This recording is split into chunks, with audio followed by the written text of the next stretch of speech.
De volta aos princípios. De volta aos princípios. Meus amados, pastor Fabrício de Freitas, que é um dos servos do Senhor, que atuam na nossa querida Junta de Missões Nacionais, escreveu há algum tempo atrás um livro intitulado De Volta aos Princípios. Ele está hoje trabalhando ainda na Junta de Missões Nacionais, mas está servindo ao Senhor em Brasília e estará pregando em nossa igreja de forma online no culto da noite do último domingo deste mês, dia 27, trazendo justamente uma mensagem sobre este tema, de volta aos princípios. Mas eu gostaria de me basear nesta série, não no livro do pastor Fabrício, mas em alguns princípios que precisamos ter em nossas mentes nestes dias. Gostaria de propor aos irmãos, portanto, um retorno aos princípios. Para sermos uma igreja relevante nos nossos dias, precisamos retornar aos princípios que devem dirigir nossas vidas, famílias e a nossa igreja.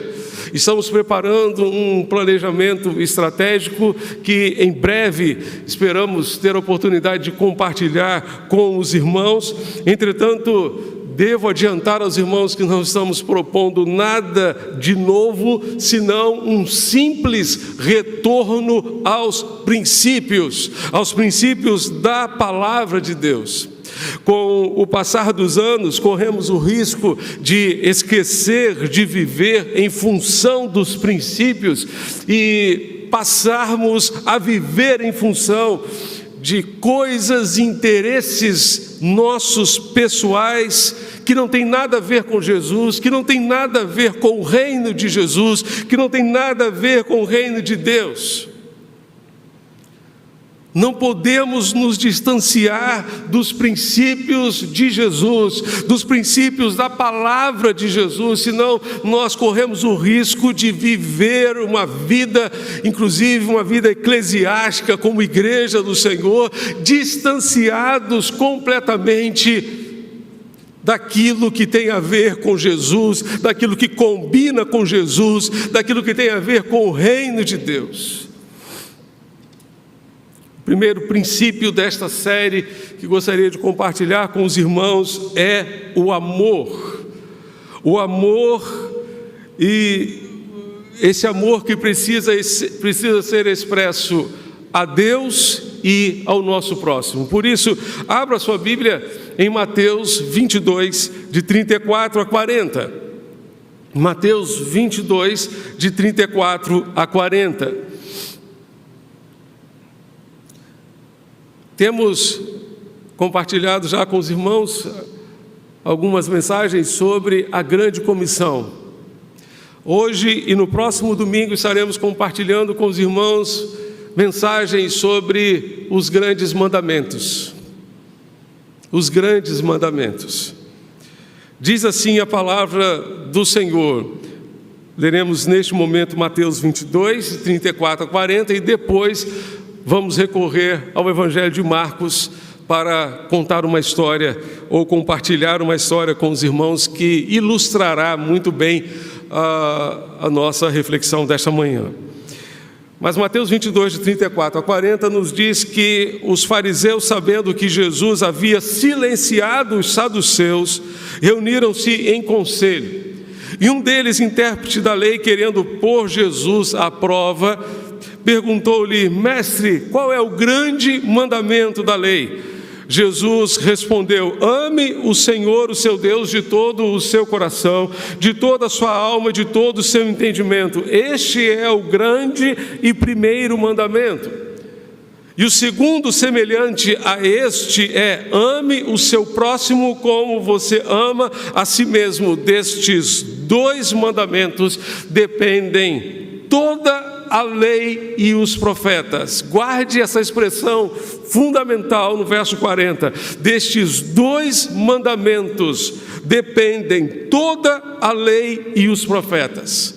Hoje eu gostaria de compartilhar com os irmãos apenas o primeiro mandamento. No domingo que vem espero em Deus ter a oportunidade de compartilhar com os irmãos o segundo mandamento. Então hoje e no próximo domingo pela manhã estaremos meditando sobre este princípio do amor e a necessidade de retornar a este princípio do amor que deve reger nossas vidas e deve reger a vida da nossa igreja também.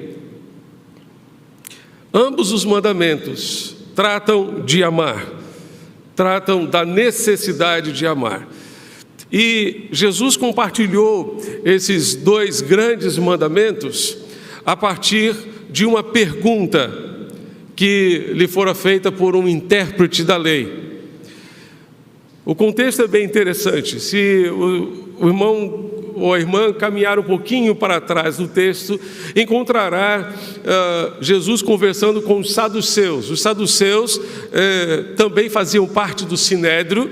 O Sinédrio era o conselho de líderes dos judeus naquela época, formado essencialmente por saduceus e fariseus.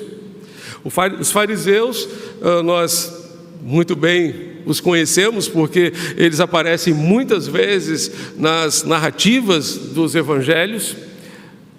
O próprio apóstolo Paulo teve sua origem como um fariseu, mas os saduceus representavam a elite da liderança, a elite dos líderes judaicos daquela época. E diz o texto no verso 34 que Jesus havia silenciado os saduceus, a elite, porque os saduceus não acreditavam na ressurreição e fizeram então uma pergunta que os irmãos encontrarão no texto imediatamente anterior, dentro do capítulo 22 de Mateus. E Jesus lhes disse: vocês estão errando porque não conhecem as Escrituras e nem o poder de Deus. Todas as vezes que nós deixamos de conhecer as Escrituras e deixamos de conhecer o poder de Deus, não apenas as Escrituras, mas também o poder de Deus, nós corremos riscos de errar, de caminhar por caminhos tortos, caminhos que não são os caminhos do Senhor. E Jesus então silenciou aqueles saduceus, e vendo que aqueles saduceus não haviam conseguido êxito no intento de apanhar Jesus em alguma palavra que pudesse incriminá-lo, um intérprete da lei, fariseu, se volta para ele e lhe faz esta pergunta: mestre, qual é o grande mandamento? Qual é o grande mandamento? Interessante que ele o reconhece como mestre. Se é sincero ou não, nós não sabemos, mas ele diz: mestre, qual é o grande mandamento da lei? Quando pensamos em mandamentos, normalmente nossos pensamentos se voltam para os 10 mandamentos, que encontramos em Êxodo capítulo 20. Mas os rabinos encontraram na Torá, na lei judaica, Gênesis, Êxodo, Levítico, Números, Deuteronômio, encontraram simplesmente 613 mandamentos. 613 mandamentos. A pergunta do intérprete da lei foi nesse sentido: qual desses 613 mandamentos é o maior? E Jesus então se reporta a Deuteronômio capítulo 6. Você pode abrir a sua Bíblia, Deuteronômio capítulo 6, 4 e 5. Nós vamos encontrar aquele que é considerada a divisa do povo de Israel. Texto este que provavelmente é um dos mais decorados em todo o mundo. É o Shema de Israel, que é o verbo escutar. Escute Israel, ou ouve Israel. O Senhor nosso Deus é o único Senhor, portanto, ame o Senhor seu Deus de todo o seu coração, de toda a sua alma, com toda a sua força. Ouve Israel, escute Israel. O nosso Deus é o único Senhor, portanto, ame o Senhor seu Deus de todo o seu coração, de toda a sua alma e com toda a sua força. Jesus vai dizer que este é o grande mandamento da lei. E mais adiante ele vai dizer que deste mandamento e do outro mandamento, do segundo mandamento que analisaremos no domingo que vem, dependem a lei e os profetas. Tudo aquilo que está registrado na lei, tudo aquilo que está registrado nos livros dos profetas, tudo isso depende destes dois grandes mandamentos. Depende do nosso amor a Deus, depende do nosso amor ao nosso próximo. Amados, nós sabemos que o amor é a base de qualquer relacionamento, inclusive do nosso relacionamento com Deus. Ele é a base do relacionamento com as pessoas, mas é também a base do nosso relacionamento com Deus. Um relacionamento que não seja baseado no amor torna-se um fardo, um peso a ser carregado. E se nós tentarmos desenvolver o nosso relacionamento com Deus dessa forma também, ele se tornará um peso, se tornará um fardo difícil de ser levado. O nosso relacionamento com Deus precisa ser baseado no amor, precisa ser por amor. Nós o amamos porque Ele nos amou primeiro. Nós o amamos porque o seu amor nos constrange. Nós o amamos porque Ele foi até as últimas consequências, sem medir esforços, para demonstrar esse amor por nós. O texto nos diz: amarás o Senhor teu Deus. E o verbo amar aqui, em Mateus capítulo 22, verso 37, é o verbo agapao em grego, que dá origem também ao substantivo agape. E nós sabemos que existem algumas palavras no grego para expressar amor. Filéu, por exemplo, é uma palavra que reflete o amor como uma amizade. É o amor que você tem pelo seu amigo, pela sua amiga. Isso é filéu. Temos também o amor eros, que é o amor erótico ou amor sexual, que está presente no casamento e deve ser praticado tão somente dentro do casamento. Mas aqui, o que está refletido aqui é o amor agape. E esse amor agape é o amor de Deus para conosco, é o amor que Deus espera que tenhamos para com Ele. Quando Paulo escreve aos Coríntios, no capítulo 13 da sua carta, da sua primeira carta, ele vai dizer: ainda que eu fale as línguas dos homens e dos anjos, se não tiver amor, é esse amor aqui que Paulo está mencionando. Serei como um bronze que soa, como um símbolo que retine, ainda que eu tenha o dom de profetizar e conheça todos os mistérios, toda a ciência, ainda que eu tenha tamanha fé a ponto de transportar montes, se não tiver amor, nada serei. Ainda que eu distribua todos os meus bens entre os pobres e entregue o meu próprio corpo para ser queimado, se não tiver amor, isso de nada me adiantará. É desse amor que Paulo fala.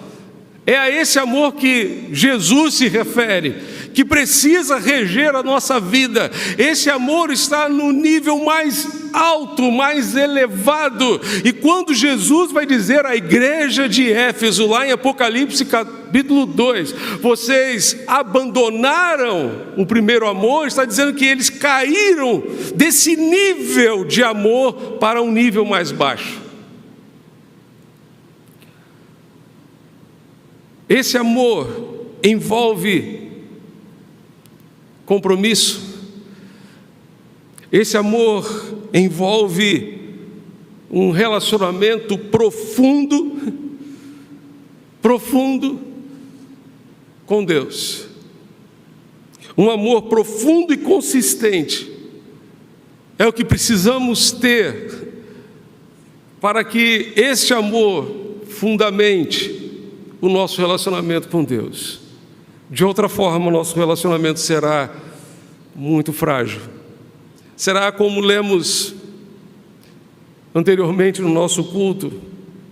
Ele fará com que nós sejamos simplesmente meninos, agitados pelas ondas, levados por todo o vento de doutrina, por todo vento de achismo que possa existir nesse mundo. É com esse amor que nós precisamos amar a Deus. Se não for com esse amor, o nosso relacionamento com Deus será meramente nominal. Será um relacionamento, meus irmãos, nominal. Teremos nome de crente, mas não teremos vida de crente. Será um relacionamento superficial com Deus. Seremos meros religiosos, cumpridores de deveres para aliviar a nossa consciência. A questão que eu gostaria de destacar em nossa reflexão de hoje é a maneira pela qual nós demonstramos que amamos a Jesus. A maneira pela qual nós demonstramos que amamos o Senhor. Eu creio que você há de concordar comigo que nós não temos dúvidas a respeito do amor de Deus para conosco. Não temos e não devemos ter, em momento algum, dúvidas do amor de Deus para conosco. Ainda que Deus não faça aquilo que você gostaria, meu irmão, ainda que Deus não atenda a sua oração, ainda que Deus não faça exatamente aquilo que você estava sonhando que Ele fizesse, não coloque em dúvida jamais o amor de Deus por você. Porque o amor de Deus já foi provado por aquilo que Ele fez por nós na cruz. Paulo, escrevendo aos Romanos, ele diz que Deus prova o seu amor para conosco em que Cristo morreu por nós, sendo nós ainda pecadores. Portanto, Deus não precisa fazer mais nada para provar que me ama, que ama você, que ama cada um de nós. E por isso, justamente, nós não devemos ter dúvidas em momento algum, quer Ele ouça ou não as nossas orações, quer Ele atenda ou não os nossos pedidos, Ele continuará nos amando. E a prova maior não está naquilo que Ele possa fazer por nós hoje, mas por aquilo que Ele já fez por nós lá na cruz. Então não temos dúvidas sobre a prova maior do amor de Deus para conosco,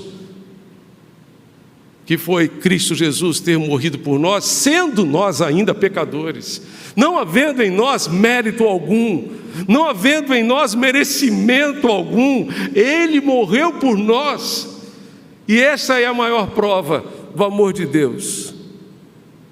Ok. A questão que se levanta agora é: de que forma eu e você temos provado que amamos o Senhor? De que forma hoje, eu e você, meu irmão, minha irmã, estamos provando que o amamos? Por isso, eu gostaria de compartilhar uma história que pode nos ajudar a ilustrar essa verdade. Abra sua Bíblia em Marcos capítulo 14. Marcos capítulo 14, versos 3 a 9. Nós vamos encontrar uma história muito interessante, que está relatada também em Mateus e João. Eu peço que os irmãos acompanhem comigo a leitura desta palavra, deste texto da palavra do Senhor. Quando Jesus estava em Betânia, Marcos 14, 3 em diante, quando Jesus estava em Betânia, fazendo uma refeição na casa de Simão, o leproso, veio uma mulher trazendo um frasco feito de alabastro, com um perfume muito valioso, de nardo puro, e quebrando o frasco, derramou o perfume sobre a cabeça de Jesus. Alguns dos que estavam ali ficaram indignados, e diziam entre si: para que este desperdício de perfume? Este perfume poderia ter sido vendido por mais de 300 denários, para ser dado aos pobres, e murmuravam contra ela. Mas Jesus disse: deixem a mulher em paz, porque vocês a estão incomodando. Ela praticou uma boa ação para comigo, porque os pobres estarão sempre com vocês, e quando quiserem podem fazer-lhes o bem, mas a mim nem sempre terão. Ela fez o que pôde, ungiu o meu corpo antecipadamente para a sepultura. Em verdade lhes digo que onde for pregado em todo o mundo o Evangelho, será contado o que ela fez para a memória dela. Quando Jesus estava em Betânia, aconteceu este fato.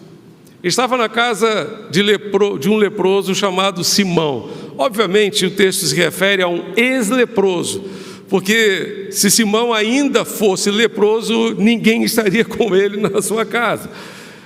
Aquele homem fora leproso, agora já curado, estava recebendo, era o anfitrião de Jesus em Betânia. E você deve se lembrar que Lázaro, Marta e Maria, amigos de Jesus, moravam em Betânia. Foi lá em Betânia que Jesus ressuscitou Lázaro. E pela narrativa de João, nós descobrimos que a mulher que fez isto foi Maria, irmã de Lázaro. Por isso, nós aprendemos com essa verdade, com esse texto, melhor dizendo, que provamos o nosso amor quando expressamos esse amor de forma concreta, de forma clara e concreta. Não basta dizer que amamos, senão fazemos algo que expresse esse amor de fato. Amados, como é bom sentir-se amado. Como é bom sentir-se amado. É uma das maiores necessidades do ser humano. É uma das mais profundas necessidades do ser humano, especialmente quando encontramos pessoas que sofreram algum tipo de rejeição. Elas sabem exatamente aquilo que eu estou dizendo, porque elas sabem o quanto importante é ser amado. Como é bom também ter amigos, como é bom se relacionar com pessoas que nos amam, não com pessoas que concordam com tudo o que a gente pensa, mas com pessoas que nos amam. Pessoas que nos amam, pessoas que nos amam sinceramente. Por isso creio que o nosso relacionamento com Jesus precisa ser assim, e precisa ser expresso de forma concreta. James Hunter, naquele livrinho Monge Executivo, ele diz que amor é aquilo que o amor faz, não é aquilo que o amor sente. Amor é muito mais do que um sentimento. Amor precisa ser uma atitude, precisa ser expresso em atitudes. Certo autor afirmou que o amor sem ação é inútil. Assim como um talento que não se expressa de forma criativa é um desperdício. Por isso precisamos refletir a respeito da maneira pela qual expressamos o nosso amor por Jesus, o nosso amor pelo Senhor. Falamos que o amamos, mas será que demonstramos? Jesus, no seu último discurso aos seus discípulos, no final do capítulo 14 de João, ele disse: assim procedo para que o mundo saiba que eu amo o Pai. Nós precisamos proceder de tal forma que as pessoas consigam chegar a essa conclusão a nosso respeito, que elas consigam perceber nas nossas palavras, nas nossas atitudes, o quanto nós amamos o Pai, o quanto temos um compromisso de amor com o Pai, compromisso que nos leva a ter uma aliança com o Pai. Se esse amor exige compromisso, é esse compromisso que nos leva a ter uma aliança de amor. Quantos de nós que acompanhamos e que celebramos o Senhor, nesta manhã, um dia nos casamos com uma pessoa amada e firmamos uma aliança de amor, firmamos um compromisso de amor, até que a morte viesse a nos separar? É esse compromisso que precisa ser expresso em atitudes. Um amor que fica simplesmente nas palavras, um amor que fica simplesmente no sentimento, que não vem para fora, que não se exterioriza, não faz sentido. E isso diz respeito também ao nosso relacionamento com Deus. Maria teve a oportunidade de expressar, de provar, de forma concreta, o quanto ela amava o Senhor. E é justamente esse amor que nos leva a assumir compromissos com Deus. Compromissos com Deus que estão acima do nosso compromisso com a igreja. Compromisso com esse Deus que está conosco o tempo todo, que nos vê o tempo todo, que nos conhece o tempo todo, que sabe exatamente aquilo que estamos falando, estamos fazendo. É esse compromisso que certamente fará diferença. É a esse compromisso de amor que nós precisamos retornar quando pensamos que precisamos voltar aos princípios. Foi por amor que Maria tomou aquela atitude de quebrar um frasco de perfume e derramar aquele perfume inteiro sobre Jesus. Mas em segundo lugar, provamos nosso amor quando renunciamos a coisas preciosas para nós. Quando renunciamos a coisas preciosas para nós. O texto nos diz, no texto paralelo de João 12, verso 3, que Maria, pegando um frasco de perfume de nardo puro, muito precioso, ungiu os pés de Jesus e os enxugou com seus cabelos, e toda a casa se encheu do cheiro do perfume. Era algo precioso para Maria.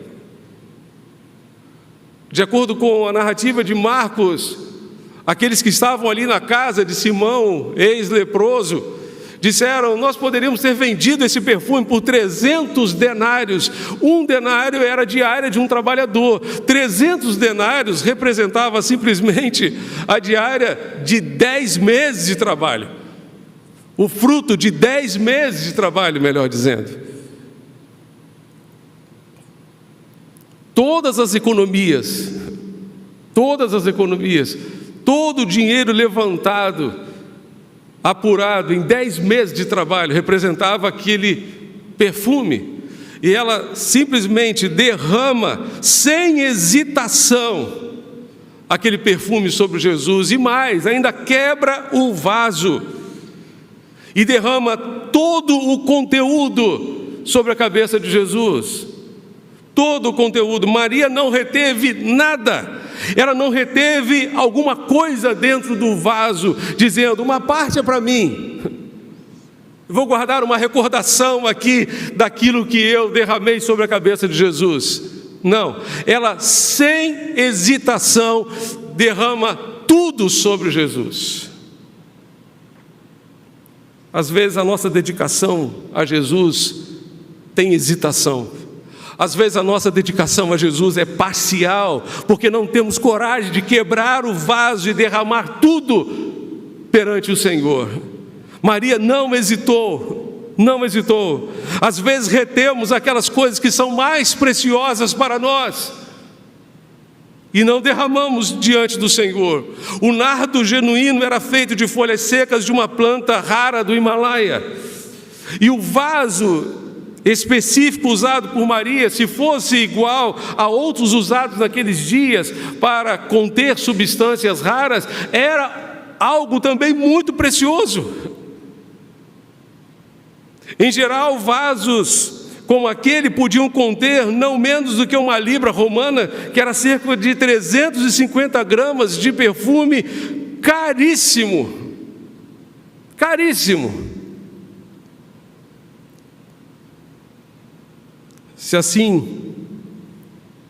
Se for assim, temos aqui a renúncia de Maria, não apenas ao perfume, não apenas ao conteúdo do vaso, mais caro do que o próprio vaso, mas ao próprio vaso. É possível que aquele vaso e seu conteúdo representassem, portanto, as economias de Maria por muito tempo. Maria deu algo precioso ao Senhor. A palavra de Deus nos diz em Lucas capítulo 14, verso 33, que aquele que dentre vós não renuncia a tudo quanto tem não pode ser meu discípulo. Aquele que ama pai, mãe, filho, esposa, esposo mais do que a mim, não pode ser meu discípulo, não é digno de mim, não pode ser meu seguidor. Charles Swindoll diz que as pessoas podem possuir coisas, mas nada deve possuí-las. Nada pode possuí-las. O rei Davi, quando queria oferecer um sacrifício a Deus, ele disse: não oferecerei a Deus holocausto que não me custe nada. O que custa pouco, pouco estimamos. Custa caro fazer a vontade de Deus, custa caro renunciar, custa caro abrir mão de coisas preciosas para nós, custa caro para nós nos nossos dias renunciar ao pecado e a tudo aquilo que impede que tenhamos um compromisso de amor com Deus, um relacionamento de amor com o Senhor. Mas é isso que o Senhor espera de mim, de você, de cada um de nós. Amarás o Senhor teu Deus com todo o teu coração, disse Jesus, com toda a tua alma, não é com uma parte da alma, não é com a metade do coração, mas é com toda a tua alma, com todo o teu ser, com todas as tuas forças. Não é mais ou menos, não é mais ou menos, é com todo o coração, com todo o ser.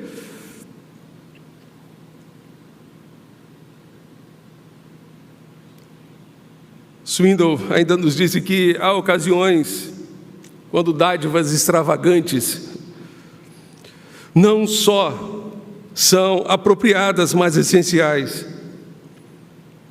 São, pois, essenciais algumas extravagantes expressões de amor, especialmente se estamos determinados a viver, como ele disse, acima da mediocridade, acima do mais ou menos.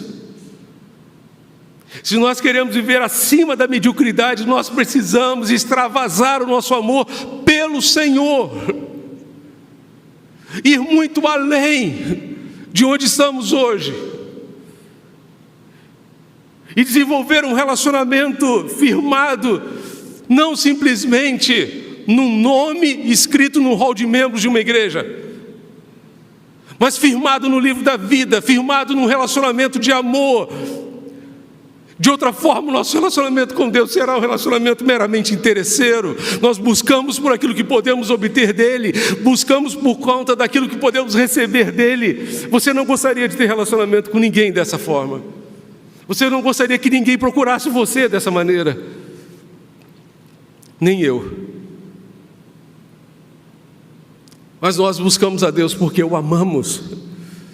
E esse amor precisa nortear a nossa vida e nos levar a renunciar o nosso vaso precioso, renunciar o nosso perfume precioso, que certamente nos nossos dias de hoje não seria, acho que não seria um Boticário, né?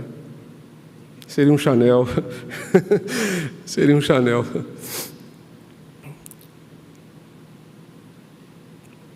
Precisamos renunciar a qualquer coisa que impeça o nosso relacionamento com Deus e estar dispostos a extravasar o nosso amor pelo Senhor, de tal forma que Ele seja honrado e glorificado em nosso meio.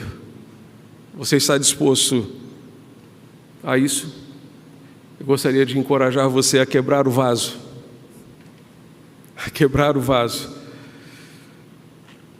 e renunciar a qualquer coisa que impeça o seu relacionamento com Deus. Ame o Senhor, seu Deus, de todo o seu coração, de toda a sua alma e de todo o seu entendimento. Este é o primeiro mandamento, e dele também dependem tudo aquilo que está escrito na lei e nos profetas. Vamos orar?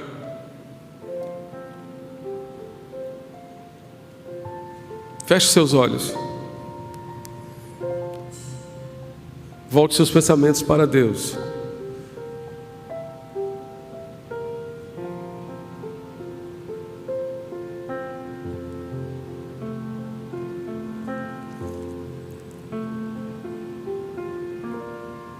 Agradeça a Deus pela prova maior de amor, do seu amor por você,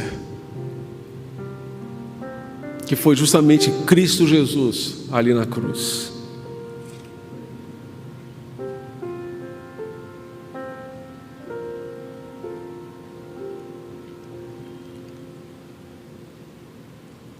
Agora peça a Deus: Senhor, ajuda-me a provar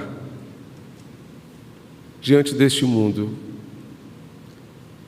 diante das pessoas com as quais eu lido todos os dias. Ajuda-me a provar o quanto eu te amo.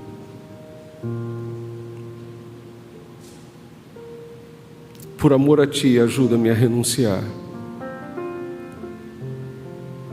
Ajuda-me a renunciar ao pecado, a renunciar a coisas preciosas que não são pecado, mas são embaraço e que têm impedido a minha comunhão com o Senhor. Peça a Deus isso.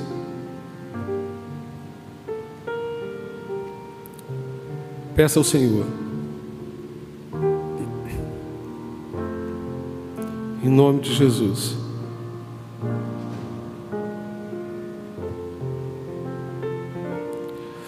Pai Celeste, Deus bendito, obrigado, Pai.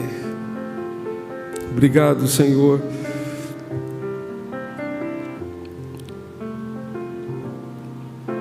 Porque Tu nos amaste primeiro. Mas ajuda-nos, ó Deus, a corresponder a este amor. Vivemos um mundo, ó Deus, alheio a Ti, alheio aos Teus propósitos, alheio àquilo que está no Teu coração. Pai, por favor, tem misericórdia de nós.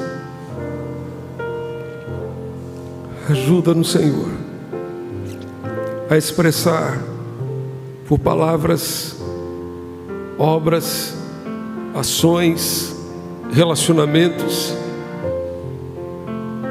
quanto Te amamos. Disto depende toda a lei, o cumprimento de toda a lei, o cumprimento de tudo aquilo que está escrito nos profetas. Tudo depende do nosso amor ao Senhor. Ajuda-nos a retornar a esse princípio e tê-lo de maneira viva na nossa mente, no nosso coração.